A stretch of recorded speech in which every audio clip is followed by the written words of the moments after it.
Before I even begin to attempt to articulate my thoughts on this topic, I just want to let you know that it's based on my personal life experiences, and so my opinions could be biased. I mean, whose opinion is not biased? Everyone's opinion is biased based on something, right? So I just want to keep that in mind. And also, I personally think that gender expectations are like a psychological constraints for women to progress in life and be successful as much as a man would be. I don't know what I'm saying. What I'm trying to say is this is a heavy topic and I just wanted to talk about this for a long time, so I decided to. Here we go. Yeah, that's perfect. I'm gonna keep it. It's perfect. Yeah, it's all good. Not too bad. I was born in Maharashtra, India, and I was raised in 4 different locations within the South India, meaning they were located in different states, so there was variance in language, culture, and even religious beliefs. But there was one thing that was pretty common, which is the society was divisive based on binary gender. Trying to be woke. If you'll see a pattern in certain job roles where you'll see that there's a lot of women doing certain jobs and compared to men. And for instance, if you go to a market to buy some fresh produce, you'll see a lot of women selling veggies and fruits. But then if you look around and see who drives around a big old truck and or bus drivers are all mostly men. If I ever saw a woman driving a truck, bruh, it's almost like finding an albino species when you go for hunting. It's that rare. You'll never catch a woman driving a truck in India. It's at least at the time when I was a kid. I just started to think that, okay, now my environment is based on gender. Like pretty much most women would stay at home looking after their kids and being housewives, but there were significant amount of exceptions. I did see a lot of school teachers, doctors, and even small business owners who happened to be women. So that opened a window for me to think, oh, wait a minute, there is an opportunity for women to become something, to be a professional at something. And yet there were not many of them. There was this huge gap compared to men and women. And I always wondered why. Let's step back and take a quick recap on my mom's life, my own biological mother. She was born in really small town, super backward place. So they were highly orthodox. So she was married when she was 17 and she had to move to a new city, again, new language, with her new husband who happened to work there. And most of her 20s, she spent her life fighting for respect from my father and her in-laws, which is my grandparents, while raising 2 kids, which is me and my sister. So, but eventually, in her 30s, her life was much more progressive and everything was great and was getting better, but mostly because of the exposure of different cultures, I guess, that kind of helped. And my father was raised in certain ways, so in order for him to change his mind and learn to be a better husband and grow took a little bit of time, but right now they're all happy and good. But that's the kind of life that my mom lived. my personal experience as a woman navigating in this world, I don't think gender ever was a problem for me growing up. I remember when I identified myself as a girl. I remember that. I was usually into toy cars, and I was obsessed with cartoons. But at one point, the girls in my school were going crazy on Barbie dolls. And then I pestered my parents to get me one. And then I got over it. The next year I was like, this is not fun. I don't like it anymore. And I moved on, going back to watching cartoons and playing with my toy cars.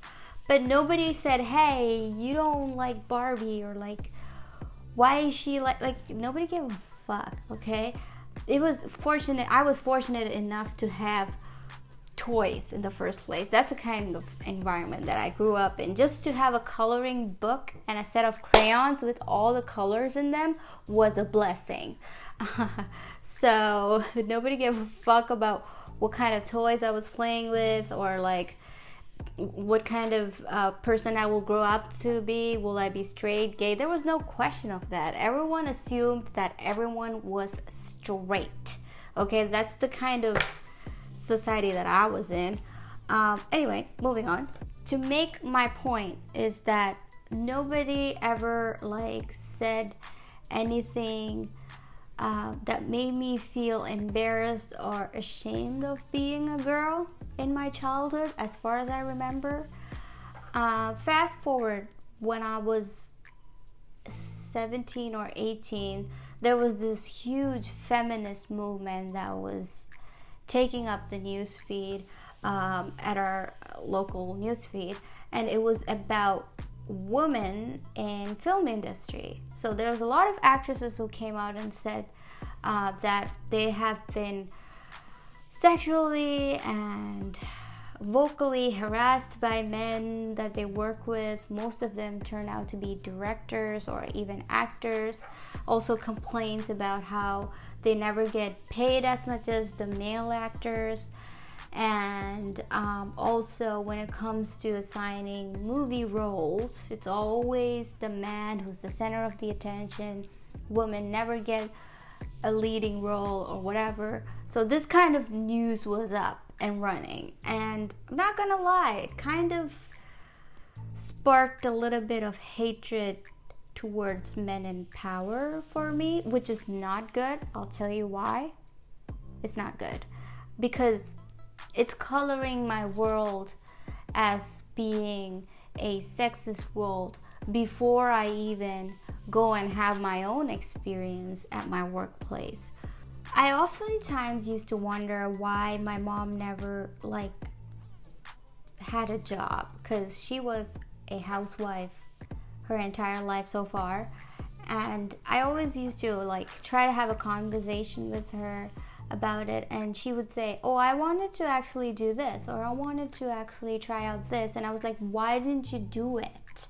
And she would be like, oh, I thought I wouldn't get the support that I need, be it from my father or from her own parents or whatever. It made me wonder if she had a life coach or someone who could stand behind her and encourage her, especially in her 30s, you can do this. You are allowed to have your own life. You don't have to sacrifice every single thing for your family. It's okay to take care of yourself. If someone was there to teach her to be kind to herself, I am pretty sure that my mom would have had a career by now. She's incredibly smart and clever, and I can see the potential of her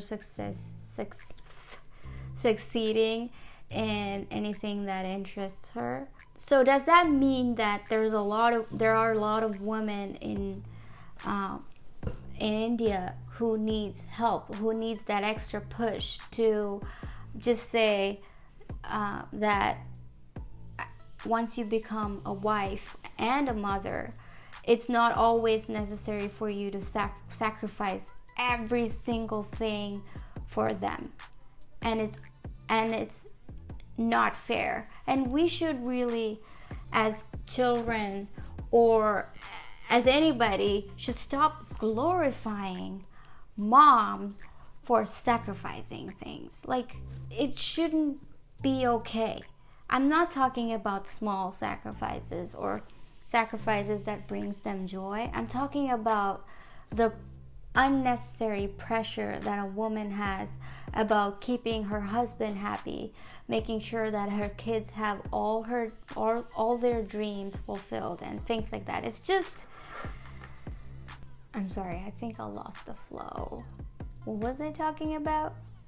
Yeah, life coach. So if people like my mom get the help that they need, I think we will see a lot more women contributing to the society in many beautiful ways we can't even imagine, right? Who knows? But now I'm going to talk about my circumstances and girls in my life and guys in my life growing and making different choices, even though we went to the same school and universities, how gender influenced their decision in their life, if that makes sense.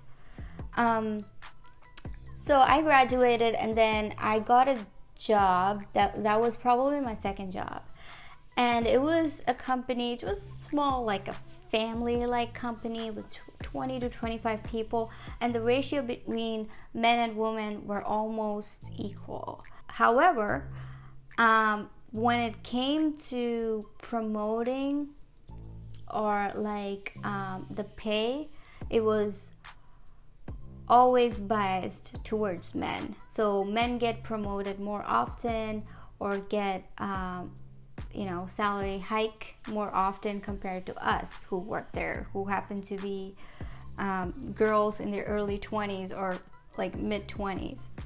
Remember, I went into the world thinking it is a sexist world, so that kind of creeped up on my brain, and I was like, this company doesn't want women to have equal pay. This company doesn't think that women can perform as good as men. And I was just being young and naive. I quit the job and I just moved on. I found another job and I moved on with my life. But somehow I wasn't really convinced that could be the only reason, because why would they hire us? If they didn't want us to succeed, why would they hire us? Because if you're hiring someone, you want them to succeed so that the company can reap the benefits. It just didn't make much sense to me until I would have conversations with my friends, right?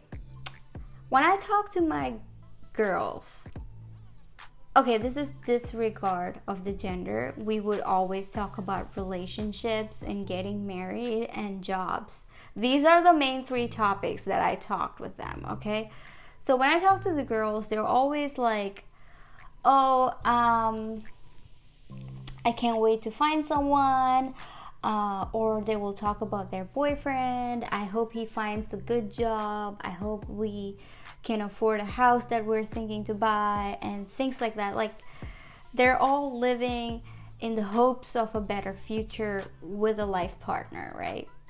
And then when I'm talking to the guys, it's a total different kind of perspective, because they are talking about the financial pressure of settling down, getting married, becoming a homeowner, and things like that. So they're under immense pressure, and they talk from an anxiety perspective. They're like, oh my God, I don't know what I'm going to do.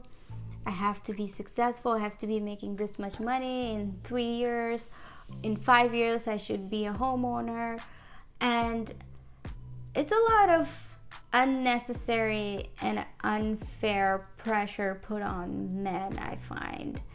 And okay, you might be wondering, what are you talking about? You guys are just 25, 26. It's just like, relax, you're babies. But in the society and in the environment that I grew up in, it didn't matter. The gender didn't matter.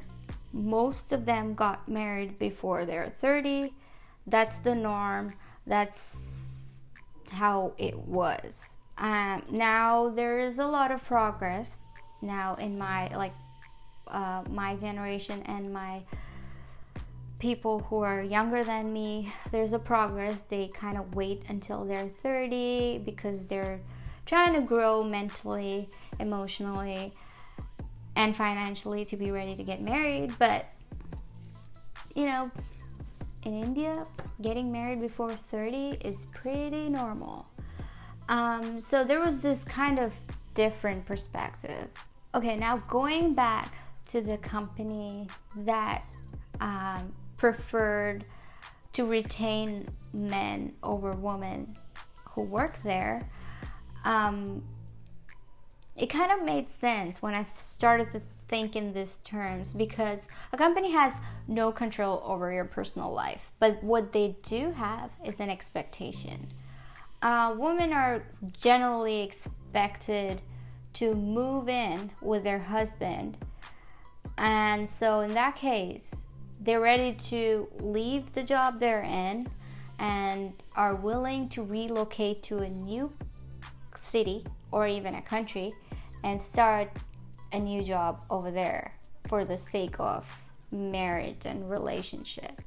So as a business owner, you have to think about all those things.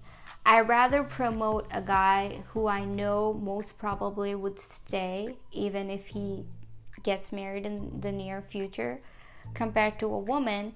I don't know if she'll stay. She'll probably stay or she will probably not stay. So maybe those kind of factors affect the way the company is looking at giving equal opportunity to women. It's just my assumption. Like I said in the beginning, I'm just thinking out loud, and I'm more than happy to be wrong, but I do feel that it's very much possible. Now, would I call this sexism? I don't think so, because this doesn't come from a point of hatred or not wanting us to be successful. It comes from the point of being practical. And these women are making these choices independently, right? It's their own choice. They want to do this because they want to focus on their personal life over a career. That's fine. Whatever floats your boat. But as a business owner, when the stats say this is what women generally do, they have to consider that in hiring process, in the process of reviewing your performance and giving you a promotion. I feel like it affects their decision in some way.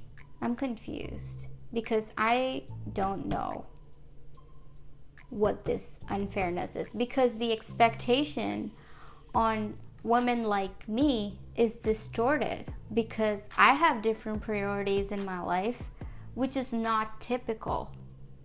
So how do we solve this complex problem?